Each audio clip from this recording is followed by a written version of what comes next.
자, 우리 하나님 말씀 봅시다. 누가복음 17장 20절에서 21절 두 절만 봅니다. 바리새인들이 하나님의 나라가 어느 때에 임하나이까 묻거늘 예수께서 대답하여 이르시되 하나님의 나라는 볼 수 있게 임하는 것이 아니요 또 여기 있다 저기 있다고도 못하리니 하나님의 나라는 너희 안에 있느니라. 아멘. 오늘 이 말씀을 가지고 죄 없음과 하나님 나라라는 제목으로 말씀을 드립니다. 여러분들이 이제 지난주 설교의 결론이 하나님 나라에 들어가는 것, 즉 구원을 얻는 것, 그것은 죄 사함이 아니라 죄 없음이다라는 말씀을 여러분들에게 드렸습니다. 우리가 이 죄의 문제를 시공간으로 인식을 하게 되면 죄는 실체가 되게 돼요. 그렇기 때문에 시공간 안에서의 죄 문제를 해결하려면 필연적으로 죄 사함이라고 하는 것이 있어야 됩니다. 하지만 시공간이 아니라 영원의 관점에서 보게 되면 죄 자체가 없는 거죠. 그리고 죄를 범한 적도 없고 죄를 일으킨 사건 자체가 존재하지 않습니다. 시공간 영원의 개념에서는 그런 사건 자체가 존재하지 않습니다. 그러므로 우리가 영원의 관점에서 하나님 나라에 들어가는 것은 죄 없음을 아는 것입니다. 그것이 바로 구원입니다. 구원은 죄 사함이 아니라 죄 없음이다 하는 말씀을 말씀드렸고, 이런 죄 없음을 우리가 분명히 깨달을 때, 또 죄 없음의 상태에 있을 때 우리가 진정한 행복을 누리게 된다. 시공간 안에서의 행복은 없다. 일시적인 것이 일시적으로 우리가 그렇다라고 느끼는 것뿐이다. 하지만 진정한 행복을 우리가 누리려면 그건 영원에서만 가능한데 그것은 죄 없음의 상태다. 이런 말씀을 지난주에 했습니다. 왜 이렇게 또 다시 요약해서 반복하냐면 오늘은 그 연장에서 계속 말씀을 드리려고 하기 때문입니다. 자, 오늘 본문을 다시 한번 봅시다. 바리새인들이 하나님의 나라가 어느 때에 임하나이까 이렇게 묻거늘 예수님이 뭐라 그러냐? 하나님 나라는 볼 수 있게 임하는 것이 아니요 또 여기 있다 저기 있다고도 못하리니 하나님의 나라는 너희 안에 있느니라. 자, 우리 다시 보세요. 하나님 나라가 어느 때에 임합니까? 이렇게 바리새인들이 물어요. 이건 이제 지난주에도 말씀드렸지만 이건 묵시문학적 종말론의 시각이란 말이에요.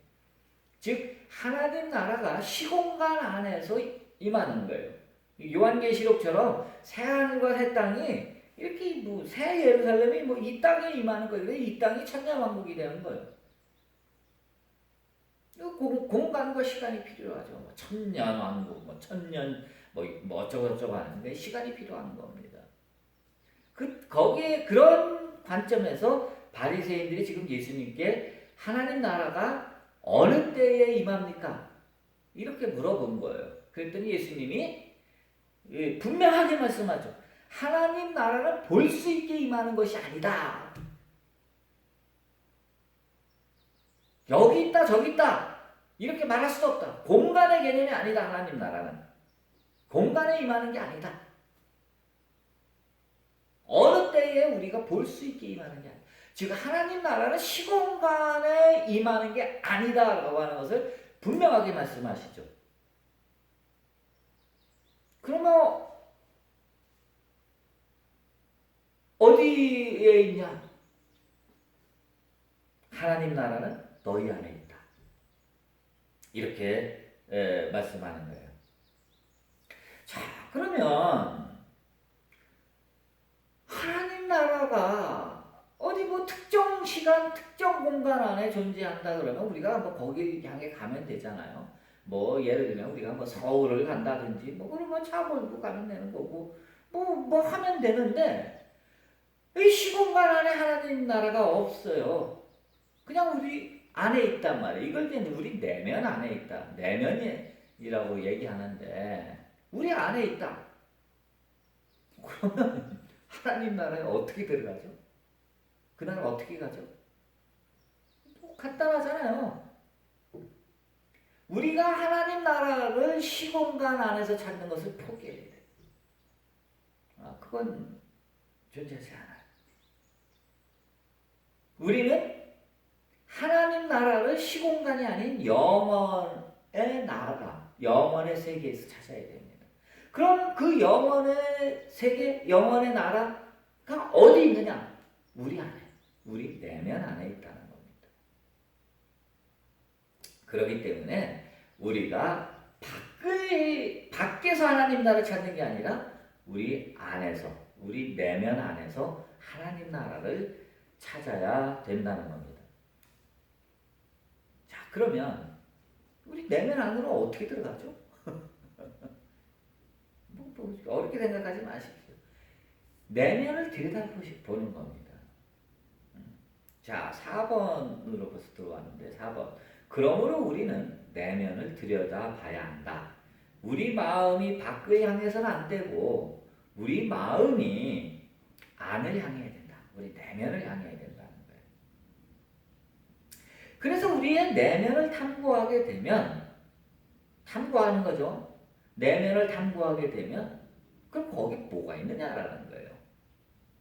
거기 하나님 나라가 있나? 그럼 좀 단계를 거쳐야 됩니다.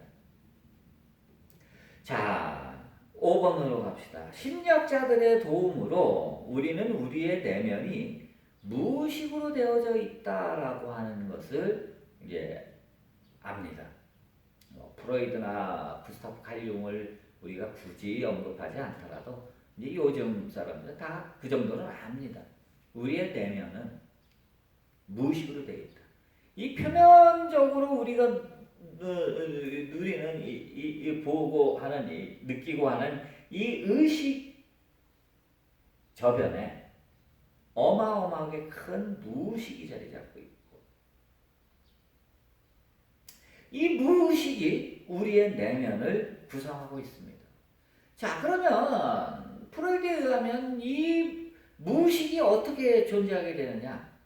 우리가 살아감에 있어서 슬프고 괴로운 것이 있으면 우리 참 견디기 힘들어요. 슬픈 생각이 매일 떠오르고 괴로운 생각이 매일 떠오르면 사람들 어떻게 되겠습니까? 우울증에 다 걸리죠. 그러니까 우리의 이 의식에 이 디펜스 메커니즘, 방어 기제라고 하는 것이 작동을 합니다. 그래서 괴롭고 슬프고 짜증나고 막 하는 거를 무의식으로 밀어넣어요. 억압이라고 이제 말을 하죠. 억압. 그래서 우리 무의식적으로 밀어넣어요. 그래서 실제로 여러분들이 내가 뭘 기억하고 있나라고 우리가 이렇게 쓱 생각을 해보면요. 우리는 아픈 기억보다도 사실은 즐거운 기억이 더 많습니다. 아픈 기억들은 다 억압해서 무의식 속으로 밀어넣고요. 우리 그러기 때문에 표면적으로는 사람들이 그저 정상적으로 살아갈 수 있게 그렇게 되는 거죠. 자, 그러므로 우리가 내면으로 들어가면 안으로 들어가게 되면 필연적으로 우리는 무의식과 맞닥뜨리게 됩니다. 이 무의식과 맞닥뜨리게 되면 무의식 속에는 아까 뭐가 있다고 그랬어요? 억압된 우리들의 상한 감정들이 무의식 속에 있는 거예요. 괴롭고 슬프고 짜증나고 억울하고 뭐 이러한 것들이 우리 무의식 속에 다 억압된 상태로 존재하는 거예요. 그러면 무의식에서 우리가 내면을 통해서 무의식으로 들어가게 되면 이 억압된 감정들을 만나게 되는 거예요. 상한 감정들을 만나게 되는 거예요. 뭐 요거는 상담학이나 정신분석학에서도 다 얘기하고 있는 거죠. 그럴 때에 뭐 그것을 뭐 용서하라, 내적 지혜에서 그렇게 얘기하죠. 뭐 주님과 함께 그 아픔을 같이 하라, 내적 지혜에서 그렇게 얘기합니다. 보통은 그 자신의 무의식 속에 억압되어 있는 것을 직시하기만 해도 그 내면의 치유는 일어납니다. 근데 사람들은 그 내면 속에 있는 것을 들여다보기를 두려워합니다. 그때 그 아픔이 다시 살아 올라오는 것을 두려워해요. 그래서 상담가들은 어떻게 하냐면 그 내면 속에 억압되어 있는 그 상한 감정들을 끄집어내요. 기억과 함께 끄집어내서 그것을 직시하게 만드는 겁니다. 그리고 거기에 막 대응하도록 하고 그 부분을 해결하는 거예요. 여기서 내적 치유에서는 이게 힘드니까 주님과 함께 그때 그 아픔을 들여다보게 하고 주님과 함께 그 아픔을 공유하면 신기하게도 그때 그 감정들이 치유되는 경험을 하게 되는 겁니다. 이거는 내적 치유는 영성에서 하는 얘기죠. 자, 6번으로 가봅시다. 영성가 또는 각 종교 또는 뭐 수행단체에서 하는 수행자들 또는 우리 기독교의 영성가들이 하는 작업이 뭐겠습니까? 영성가들이 앉아서 맨날 도만 닦는다 그러고 명상한다 그러고 도 닦는다 그러고 우리가 그런 얘기 많이 하잖아요. 맨날 그냥 불가에서는 뭐 면벽분연 달마대사가 그랬다 그랬죠. 면벽분연 맨날 벽만 쳐다보고 가부좌 들고 앉아갖고 뭐 그런다는 거죠. 참선을 한다 그러죠. 기독교의 영성가들도 관상기도를 한다 그래요. 자, 그러면 뭐 다른 거 모르니까 관상기도를 가지고 예를 들어 봅시다. 관상기도를 가지고 예를 들어보면 관상기도 할 때에 하나님이라고 하는 그 단어를 떠올리고 거기에 대해서 관상을 하게 됩니다. 그렇게 되면 점차 마음이 산란했던 마음이 이제 집중을 하게 됩니다. 그럴 때에 점점 내면으로 집중해서 들어가게 되면 반드시 뭔가가 떠오르죠. 그게 뭐냐면 억압된 감정들이 떠오릅니다. 억압된 기억들이 떠오르요. 그럴 때 그것을 어떻게 처리하느냐라고 하는 거예요. 그건 뭐 처리하는 방법은 뭐 여러 가지가 있어요. 근데 반드시 처리를 해 나가야 됩니다. 처리를 어떻게 하느냐? 과거의 상한 감정들, 기억들을 용서하는 겁니다. 그 내면의 그 쓰레기와 같은 것들, 고통, 두려움, 시끄러움, 여러분들 한번 명상을 해보세요. 얼마나 속 시끄러운지 한번 홀로 가만히 있어보세요. 속 시끄럽습니다. 우리 속 시끄러워요.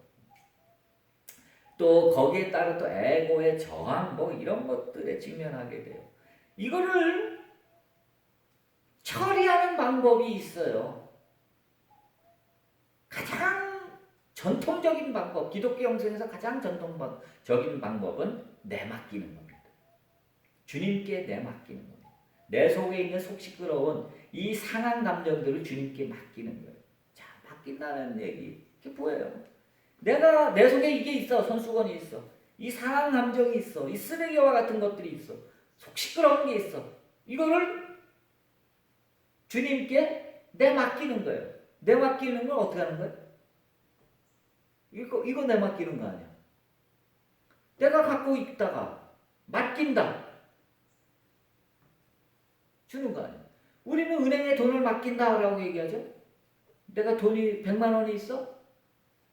은행에다 100만 원을 주는 거예요. 맡긴 거예요. 그럼 나한테 있어 없어? 없잖아. 갖고 있는 한 내가 갖고 있는 거예요. 내맡기면 없는 거예요.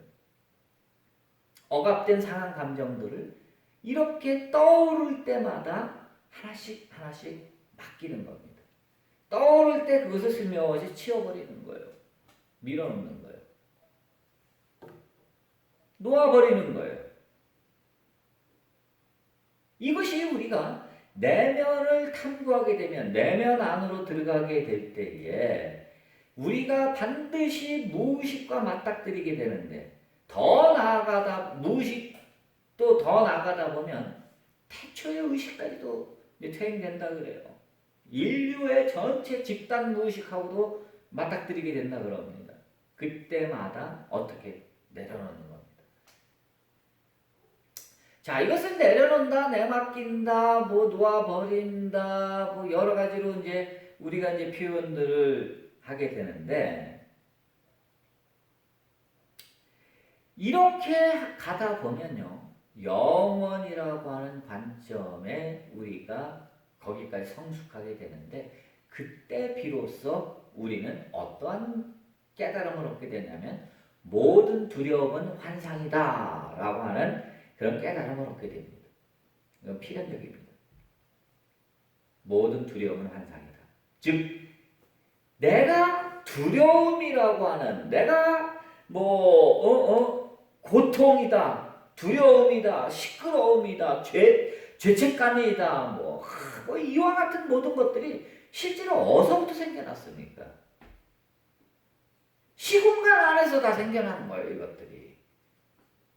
이 시공간이 실제라고 믿고 살아온 삶 속에서 이게 생겨난 거예요. 그런데 시공간이 없다라고 하면 이게 생겨나지 않았다는 거예요. 응? 죄라고 하는 것이 존재하지 않는다. 즉, 죄라고 하는 사건 자체가 일어난 적이 없다. 그렇기 때문에 죄 없음이 구원이다. 이렇게 말씀을 드렸잖아요. 그러니까 내 속에 있는 모든 괴로움이나 슬픔이나 그런 어떤 상한 감정들이나 이와 같은 것들이 어떻게 해서 생겨났냐 이거예요. 다 시공간이 실제한다라고 믿었을 때 생겨난 거란 말이에요. 이 사건들이, 죄의 사건들이 실제라고 믿었을 때 나온 거잖아. 그런데 이 죄의 사건들, 슬픔의 사건들, 상한 감정을 일으킨 모든 사건들이 영원의 관점에서 보면 이것은 일어난 적이 없기 때문에 우리는 놓아버린다, 내맡긴다라고 이야기할 때는 실제로 뭘 말하느냐? 이와 같은 사건이 일어난 적이 없습니다라는 고백의 사건이 되는 거예요. 그게 내맡김이라는 거예요. 따라서 이와 같은 것이 일어난 적이 없기 때문에 이와 같은 사건 때문에 생긴 모든 두려움은 다 뭐예요? 두려움은 환상이다. 이런 결론에 우리는 도달하게 되는 겁니다. 두려움은 환상이다. 따라서 내맡김은 실제로 있는 거를 맡기는 게 아니라 처음에는 그렇게 하는 거예요. 처음에는 내 속에 있는 괴로움을, 내 속에 있는 상한 감정, 속상한 거, 억울한 거, 이런 것을 처음에는 내맡기는 거예요. 하지만 점차 이제 영원이라는 개념을 깨닫게 되고 그것밖에 없다는 것을 알게 되면 내맡길 것 그 자체가 없구나라는 걸 알게 돼. 내맡긴다라고 하는 것 자체가 환상이라는 걸 알게 돼. 내 속에 있는 모든 두려움들, 모든 안타까움들, 속상한 것들, 억울한 것들 그 자체가 다 환상임을 깨닫게 되는 거예요. 그때 비로소 우리는 모든 내맡김의 단계를, 내면에서의 내맡김의 단계를 이제 끝내고 비로소 영원의 문으로 들어가게 되는 겁니다. 그때 비로소 모든 두려움은 환상이다라는 사실을 분명히 깨달았을 때, 그때 비로소 우리는 참된 평화, 참된 행복, 참된 기쁨, 영원한 행복, 영원한 평화, 영원한 기쁨을 누리게 되는 겁니다. 자, 7번, 마지막 7번으로 갑시다. 종북에는, 마지막에는 내면의 두려움은 내가 죄가 있다고 믿을 때 생기는 것인데 영원 안에는 죄 없음만이 있다는 것을 알게 된다. 죄라고 믿었던 것, 모든 두려움, 모든 억울함, 모든 속상한 것, 이 모든 것이 환상이었음을 알게 되는 거예요. 그래서 그들은, 영성가들은, 수행가들은 이제 비로소 환상의 무지개 다리를 건너서 영원한 평화와 기쁨과 행복의 나라로 들어가게 되는 겁니다. 제가 오늘 이 말씀을 드리는 것은 여러분들이 이제 분명하게 신앙생활을 하고 또 아니면 어떤 공부를 하고 하게 되면 이제 반드시 여러분들이 명상이나 반상기도나 뭐 이런 걸 하게 될 텐데 그때 여러분들이 항상 맞닥뜨리는 이 무의식을 어떻게 처리하느냐. 이 무의식의 핵심이 뭐냐? 무의식의 핵심은 결국 뭐야? 비어있음이잖아. 환상이잖아. 그것을 넘어서 모든 두려움은 환상이라는 걸 깨닫고 그 다음 단계 정말로 하나님 나라에 들어가는 그 길에 대해서 말씀을 드렸습니다. 지금은 저게 뭔 소린가 할지 몰라도 필연적으로 이 길을 모두가 가는 겁니다. 기도합시다. 사랑의 주님, 오늘 우리가 말씀을 통해서 우리의 억압된 감정들, 상한 감정들이 우리 무의식 속에 정말 엄청나게 쌓여 있는데 그것들을 우리가 다 주님께 내맡겨야 된다는 사실을 알았습니다. 그거 붙들고 울고불고 속상해하고 언제까지 그렇게 갈 것입니까? 다 내려놓게 하시고 그리고 한 걸음 더 나가 이와 같은 사건, 죄 이것이 일어난 적이 없다는 죄 없음을 깨닫고 모든 두려움, 모든 감정은 다 환상이다라는 사실을 깨닫게 하시고 그럴 때에 환상의 무지개를 넘어 영원한 행복의 나라, 기쁨의 나라인 하나님 나라로 다 들어가는 우리가 되게 하여 주옵소서. 예수님의 이름으로 기도했습니다. 아멘.